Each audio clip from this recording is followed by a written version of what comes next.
Inicialmente, Minelli, aquela velha pergunta: o que sente um treinador a receber uma apresentação como um nome lembrado para a seleção brasileira?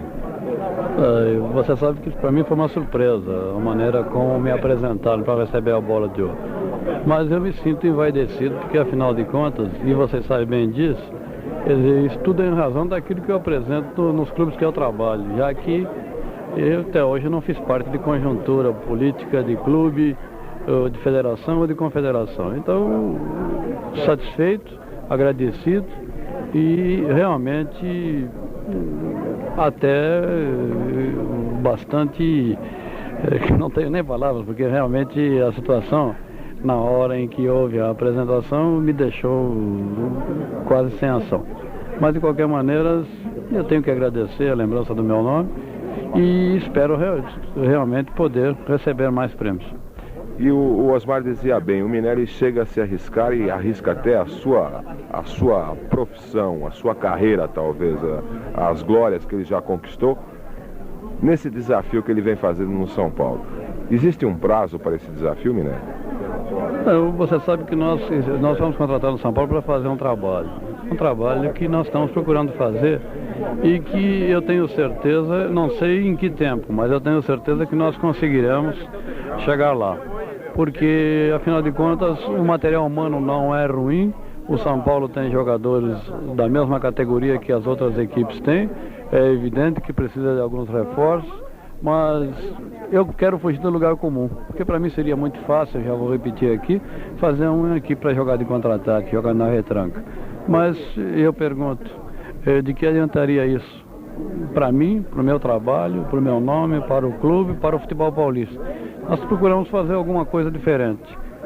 Espero que haja a compreensão de parte de todos e o tempo necessário para poder colher os frutos. Eu tenho certeza que eles virão. O Sócrates é tudo no Botafogo, o time que você vai enfrentar neste meio de semana pelo Campeonato Paulista? Não, não é não. O Sócrates é uma parte de uma equipe muito bem armada pelo Jorge Vieira, que é o Botafogo. O Sócrates é um jogador fora de série, é um jogador em que seus companheiros praticamente se alicerçam.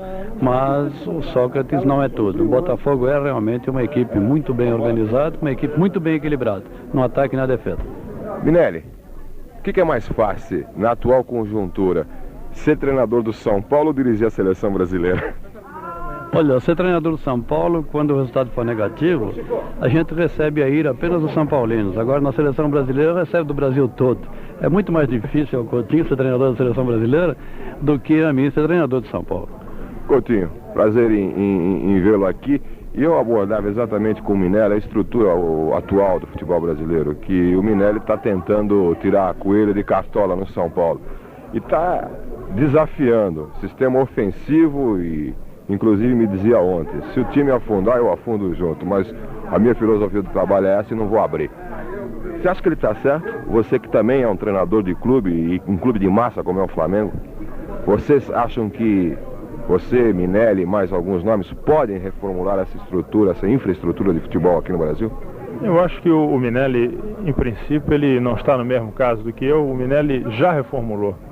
Portanto, ele já fez, ele não está fazendo, nem vai fazer, ele já fez. Ele já mostrou o que se pode fazer em termos de futebol num clube que foi internacional, onde ele teve algum tempo para trabalhar. Agora no São Paulo, ele recém chegou, e eu tenho certeza que se os primeiros resultados de vez em quando vão trazer algumas surpresas, a curto ou a médio prazo ele terá um sucesso garantido, porque as ideias dele são as mais válidas e o que ele vai fazer é o que está certo. E não se acerta um time da noite para o dia, muito difícil. O time de basquete tem 5 e os treinadores levam muitos anos treinando. O time de voleibol da Polônia jogou 7 anos para ser campeão do mundo, são só 6, dentro de uma quadrinha de 9 metros por 9. Imagine no futebol, campo de 100 metros por quase 80, 11 jogadores, o número de variações, o número de probabilidades que tem que se prever. Portanto, é um trabalho que vai exigir mais tempo. Eu perguntava para o Minelli até quando nós vamos ficar nessa rotina. Técnico dependendo de resultado, de conquista de títulos, e a gente lê um noticiário internacional, vê se que o Dietmar Kramer, técnico do Bayern, não ganha 10 jogos, né? Não, e não ganha 10 jogos e tem um contrato firmado por 5 anos coisa inédita em termos de treinadores aqui no Brasil. Pelo menos eu desconheço um treinador que tenha feito contrato e tenha chegado a cumprir um contrato de 5 anos. Então, o que falta para se conscientizar e para o dirigente, o público, aceitar esse novo método de trabalho? Eu acho que é porque todo mundo gosta de entender de futebol. Então, gostam de atribuir a qualquer derrota ou mau resultado a escalação. Então, bota o fulano, tira o Beltrano. Por que você não tira o fulano e bota o Beltrano? Quem está treinando, está trabalhando, sabe que o fulano está bem colocado no time. Jogou mal, mas a sua substituição não vai trazer nada de bom. Eu acho que é aí que eles acham que mudando o técnico vai mudar a escalação. E com isso é uma mudança usual já. Troca o técnico. Derruba, cai o gabinete. É aquela desculpa do cai o gabinete e talvez a mudança venha a trazer melhoria. É uma situação difícil. No Flamengo eu tenho um contrato de 2 anos. E você disse bem, depende dos resultados também. Como qualquer um, Minelli, com toda a bagagem, todo o gabarito que ele tem, vai depender, mas vai depender na razão direta da compreensão e da força que os dirigentes tiverem. Porque se os dirigentes quiserem, podem suportar. Os dirigentes, que eu digo o presidente do clube, os homens que dirigem o clube, podem e devem suportar um treinador, apesar de insucessos eventuais. Coutinho, eu sei que a coisa ainda é para ser comentada e analisada em termos de futuro, mas o futuro é muito rápido, o futuro é muito perto.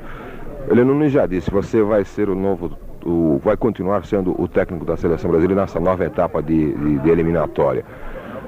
Você tem um plano de trabalho assim, de travar contato? Por exemplo, o Minelli está aqui ao seu lado, de trocar ideias em termos de jogadores de São Paulo, aproveitando um treinador do Rio Grande do Sul, trocar ideias.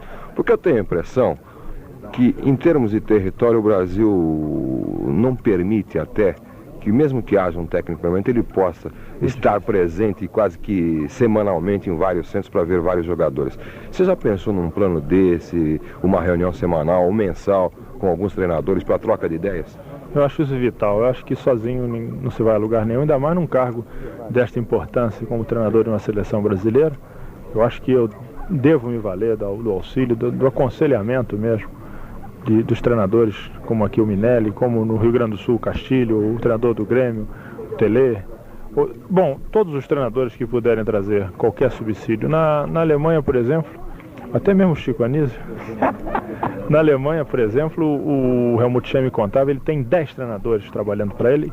Se não me engano, 4 ou 5 são exclusivos da federação, são também auxiliares técnicos permanentes. Portanto, ele tem uma rede de informações e controle de cada jogador da seleção. Aí realmente dá para fazer. Agora, um homem sozinho, um treinador sozinho, percorrer o Brasil inteiro, ele vai se perder um pouco. Ele não vai ter... Inclusive, eu fui meio maquiavélico na pergunta, porque eu sei que você recebeu até surpreso uma carga que lhe foi feita em São Paulo, e inclusive você recebeu até, parece-me, um telegrama da própria Federação Paulista, quando foi publicada uma informação de que você desconhecia o Lúcio da Ponte Preta e criticava, inclusive, a condição, talvez, financeira de alguns clubes. Eu sei que a coisa teve várias interpretações. Eu tenho a impressão que o meu pensamento não foi inteiramente absorvido. Eu estava respondendo a uma pergunta. Portanto, a resposta tem que ser analisada em função da pergunta. A pergunta foi: por que há menos paulistas agora na seleção do que antes? Em 74, só do Palmeiras tinham 6, se não estou enganado. Então a minha resposta foi a seguinte: noto na capital de São Paulo um certo declínio de valores, a ponto de eles estarem comprando, inclusive, fora de São Paulo. Estão comprando no Nordeste, em Minas. E o interior não vende mais para a capital. E eu noto um declínio técnico, um declínio de poder na capital. Inclusive, o próprio presidente da federação é um homem que vem do interior. Os clubes do interior hoje em dia não vendem mais seu jogador. Ninguém conseguiu tirar o Amaral do Guarani, o Oscar da Ponte Preta, o Sócrates do Botafogo. Então, o clube da capital, que era todo poderoso, deixou de ser. A minha análise foi em termos de futebol paulistano, de São Paulo. Os grandes clubes de São Paulo, inclusive de Santos, os Santos, eles perderam. Isso é inegável, é verdade. Esse foi o comentário. Prova disso que o 15 foi vice-campeão ano passado e o Botafogo é líder do campeonato atual. Pois é, eu estava fazendo uma constatação, não estava criticando ninguém. Está dizendo que na capital de São Paulo os grandes clubes tentam se renovar e não estão conseguindo em termos de valores individuais. Daí talvez a ausência de um número maior de paulistas na seleção em comparação a 74 e 70, quando eles eram a maioria. Tá aí o Minelli que não te deixa mentir, que de uma lista de 10 só conseguiu o Toinho até agora. Osmar Santos, continua você aí, que tem o pai da matéria e o Chico também para entrar no papo. Vamos descontrair, que eu já vi que você está querendo briga com o Coutinho. Já brigamos demais, agora vamos fazer as pazes. O meu amigo Chico Anísio faz parte dessa festa bonita do Rio de Janeiro. Chico, de início, prazer em vê-lo e sei da sua alegria, inclusive, em participar do meio esportivo. Você gosta muito disso. Aliás, em breve vamos transar juntos, se Deus quiser, né, Chiquinho? Eu queria saber, o que o Coutinho mais errou e o que mais acertou, na sua opinião? Bom, Coutinho errou pouco, porque o Coutinho entrou praticamente para corrigir. Cada brasileiro é um treinador. Cada brasileiro é um técnico. Nós somos um país de técnicos. Infelizmente, não somos um país de jogadores modernos. Então, o Brasil Eu vou aproveitar para falar a verdade sobre isso, porque o Coutinho está aqui presente. Rubens Minelli, que é bicampeão brasileiro. O Coutinho é um excelente treinador da seleção do Brasil. E amigo meu, o Minelli também é, né? No fundo ele é palmeirense, tudo bem. Eu acho o seguinte, eu acho que só falta ao Brasil humildade. A crônica esportiva brasileira resolveu achar que nós temos o melhor futebol do mundo. E eu acho que isso não é verdade. Eu acho que o melhor futebol do mundo nós tivemos quando tivemos 2 jogadores fora de série excepcionais, como eram Pelé e Garrincha, que jogavam juntos no mesmo time, exigiam 4 para marcar, 2 para cada um, então jogávamos com 13 contra 11, isso nos dava uma grande diferença. Desde que o Pelé parou e que o Garrincha parou, o futebol brasileiro, no máximo, ele se equivale a um ou a outro. Eu tenho 45 anos e a minha infância foi sofrendo derrotas para a Argentina e para o Uruguai. Então, com o nascimento do Pelé e do Garrincha em 58, o Brasil ganhou. Com a continuação do Garrincha e o assombro que o Garrincha foi em 62, o Brasil foi bicampeão do mundo. Em 66, o Garrincha estava acabado com o futebol e o Pelé estava impossibilitado. O Brasil fez uma vergonha. Em 70, nós tínhamos o Pelé de novo e tínhamos o final de uma safra excepcional que apareceu com Tostão, com Jairzinho em forma, com Rivelino novinho, com Carlos Alberto. Então, apesar de Everaldo e do Brito, que não tinha esse futebol todo, nós somos campeões do mundo. E atualmente nós não temos essa diferença sobre os outros. A única maneira de nós nos igualarmos ao futebol europeu é se adotarmos o que, por exemplo, o Coutinho está tentando, o que o Minelli conseguiu no Internacional, que é um futebol de conjunto real, onde o jogador não tem aquela mania cruel do brasileiro, que é o jogo de número 8, o jogo de número 7. É o jogo de número 11. Eu acho que depois que o número apareceu na camisa, os jogadores pioraram. E eu acho que nós não temos condição física, realmente, para encarar, sabe, o preparo que é dado a um holandês, a um argentino, a um iugoslavo, a um checoslovaco, e há um problema de cultura também, no fundo, que prejudica muito o jogador brasileiro.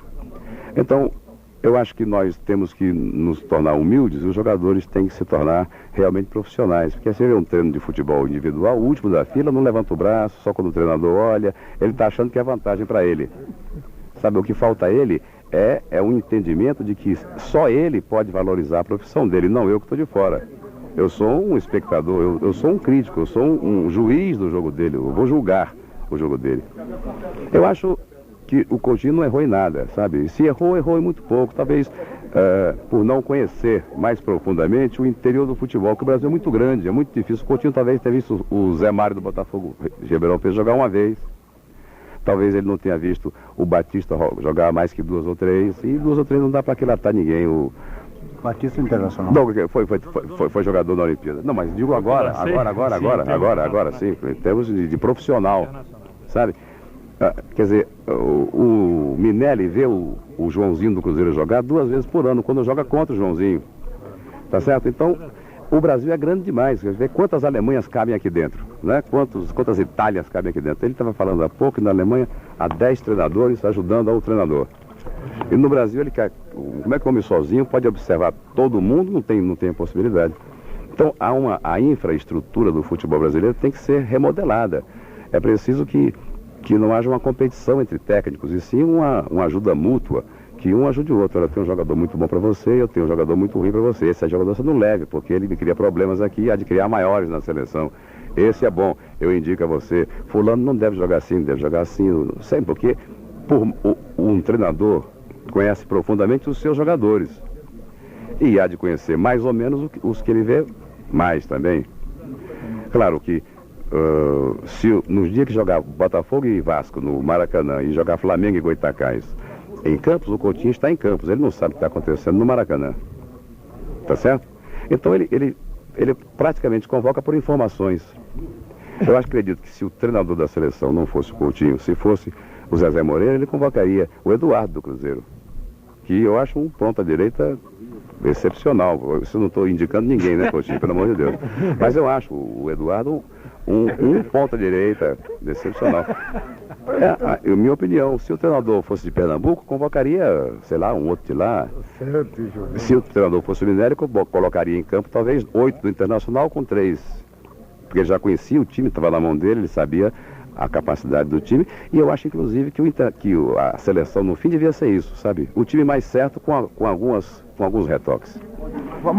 Você quer assinar um contrato, comentário e voltar seu agora, não? Só quando voltar a ter futebol. Na Federal também. E o Coalhada, você não está bravo de nada? Então vai ter 2 anos novo, né? Cipopo. Não é a grande decepção, não é a grande decepção sua não ser convocado pelo Coutinho? Não. O Coutinho convocou certo, tudo bem. Eu acho que o Paulo César tem que jogar, o Marinho tem que jogar. Mas eu acho que o Falcão tem que jogar, que Caçapava tem que jogar, que sabe que jogador que está acostumado que tem pulmão. Sabe, eu acho que o futebol... Coalhada não tem isso. Coalhada tem cuca só. Desculpe, Coutinho, desculpe, Minério, se eu falei alguma bobagem, mas é um ponto de vista meu que eu achei que era... Quer fazer alguma pergunta pro Coutinho, se tem alguma curiosidade, não deu chance ainda de fazer? Você quer fazer pelo microfone aí da Federal e da Jovem Pan? Posso fazer. Faz. Posso fazer. Faço o seguinte, eu vi o jogo do Bayern contra o Cruzeiro. O Bayern viajou 18 horas, ficou 4 no aeroporto, porque atrasaram o avião a propósito para ele perder do Cruzeiro em Belo Horizonte. Aí o avião que deveria ser às 9 só arranjaram a 1 a propósito, porque é impossível que não haja um avião no Galeão para levar 25 pessoas a Belo Horizonte. Aí o Cruzeiro estava concentrado há 2 meses. Há 2 meses, não é verdade, não tô, é verdade, estou só lembrando isso. Então o Bayern chegou com o Beckenbauer mal, o Miller no fim da carreira e o time não estava bem. Haja vista que ele está em 8º lugar no campeonato alemão. Não é? Aí o Bayern jogou contra o Cruzeiro e houve no jogo 9 perigos de gol. 8 provocados pelo Bayern e 1 pelo Cruzeiro. O Cruzeiro tinha que vencer de 2-0, de 2-0 para ser campeão do mundo, e o Bayern quase venceu por 4. Tá certo? Ele em 3 toques saiu da defesa para o chute ao gol, não era para o ataque, era para o chute ao gol. Um sueco lá perdeu 2 ou 3. Então eu pergunto, há alguma possibilidade de se fazer com que o jogador brasileiro atinja a capacidade de em 12 toques chutar para o gol? Eu acho que há sim, já temos visto isso acontecer. Talvez sem a frequência que os europeus conseguem, mas temos visto isso em clubes e até mesmo na seleção outro dia, pelo menos no jogo da Colômbia, várias jogadas foram assim, 3 toques e havia um chute ao gol. Isso, claro, foi uma apresentação eventual. Em 2 ou 3 partidas isso ocorre e, de repente, quando acontece a facilidade, quando a vitória está segurada, a classificação, aí os reflexos são esquecidos, voltam-se os antigos reflexos do jogo individual, do lençol, que é bonito, mas só no lençol voltaram 15 já para a defesa. Então, esse aqui é o problema. Nós precisamos simplificar o futebol para que ele fique mais rápido. Uma pesquisa muito importante, os ingleses que vivem observando e cronometrando, eles dizem que se um ataque não for realizado, a partir do momento que se toma posse da bola no nosso campo, não for realizado dentro de 10 a 15 segundos, somente ocorrerá o gol por um grave erro da defesa ou por um tremendo chute fora da área ou uma jogada individual tipo Pelé. Portanto, uma probabilidade de acerto muito pequena. Os amigos da Jovem Pan e da Federal, eu queria fazer uma pergunta para você mesmo. Chico, é o seguinte, o Minério já havia observado isso em Porto Alegre, agora em São Paulo. O Coutinho é de lá e pelo resto do Brasil. Há um detalhe que talvez... Só tem gaúcho no Brasil? Não, vai ser assim. Um detalhe que eu acho importante é que talvez Chico Anísio, Minelli e Coutinho e amigos da Jovem Pan, é que o clima e a alimentação têm influência. O Zé Maria, por exemplo, do Fluminense, dizia isto ontem para nós. Ele que jogou no Sul já sente a diferença da alimentação e do clima na sua maneira de jogar. Seria também isto, devido ao imenso Brasil, essa situação em termos do futebol?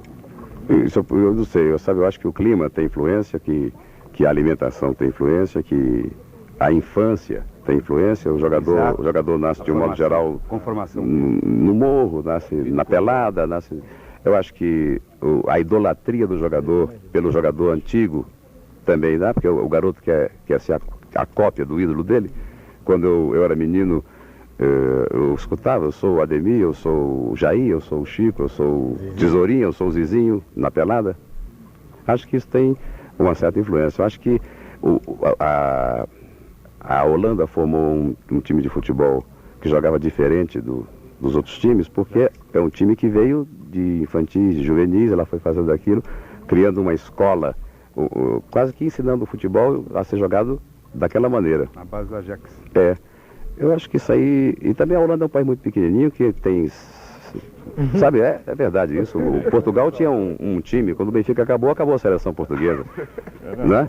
Nós temos um excesso, acho que esse excesso talvez seja o grande problema da nossa escassez de invenções dentro do futebol. Sabe, eu acho que não existe mais o ponta para na frente do lateral para querer driblar. Sabe, não tem, para mim não tem o menor sentido. E a sua pergunta para o Minelli? A minha pergunta para o Minelli é a seguinte. Não, pergunta... não, é uma pergunta desagradável, mas pode ser até uma boa pergunta. Vamos dizer que cada um de nós brasileiros, nós tivéssemos o direito dado pelo Coutinho, que é no momento o técnico da seleção, de indicar um jogador para a seleção.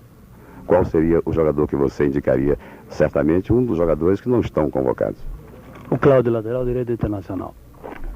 Perfeito. Vai ser convocado? O Coutinho fez assim com a cabeça? Achei muito boa a indicação. Um jogador que já está sendo elogiado há muito tempo. É um comentário. Todo treinador ele acompanha os outros times e sabe, tem que saber das coisas para recomendar a contratação, até para ficar de olho no jogador do time do outro. Para falar a verdade, é isso. E esse jogador que ele citou realmente fez um grande campeonato nacional. Um jogador da maior sobriedade e um lateral bem completo, porque marca, ataca, inclusive faz as coberturas de dentro da área. É um homem de 1,80 m para cima, deve ser, 1,82 m. Quer dizer, é um lateral que pode fazer as coberturas dentro da área com grande eficiência. O lateral muito baixo, ele quando entra dentro da área para fazer uma cobertura, ele tem desvantagem. Muito gol de cabeça ocorre assim, bola no segundo pau, o lateral para fazer a cobertura, um lateral baixinho e não consegue. É um jogador de grande possibilidade no futebol. E tem se destacado, não estou dizendo com isso que vai ser convocado, estou achando uma escolha muito boa, muito bem indicado. Tá, ok. Você vê muito Chico Anísio? Apresentação dele, shows, não? Vejo, não perco Chico Anísio. Na televisão, nem lá no Teatro Lagoa, nesse quarto do Chico Anísio eu já fui umas 5 vezes. É mesmo? O Minelli vê muito Chico Anísio, Minelli? Vejo na televisão, porque quando o Chico esteve lá em Porto Alegre, eu estava viajando. E depois da decisão, estava concentrado? Estava concentrado outra vez, mas sempre na televisão. O Chico, com essa correria toda, tem tempo de ver futebol, tem ouvido muito futebol? Como é que você está se entendendo tanto, sabendo da classificação do Bayern na Alemanha? Dá tempo de ver ainda? Claro, porque eu não vou ao campo, sabe? Porque não dá para ir no Maracanã, eu parei de ir. Porque me torram muito, sabe? Eu torço. Porque eu torço pelo América, né? Então, eles acham que o América tem a obrigação de ganhar. Eu torço pelo América exatamente porque ele não tem essa obrigação e ninguém entendeu isso ainda. Sabe?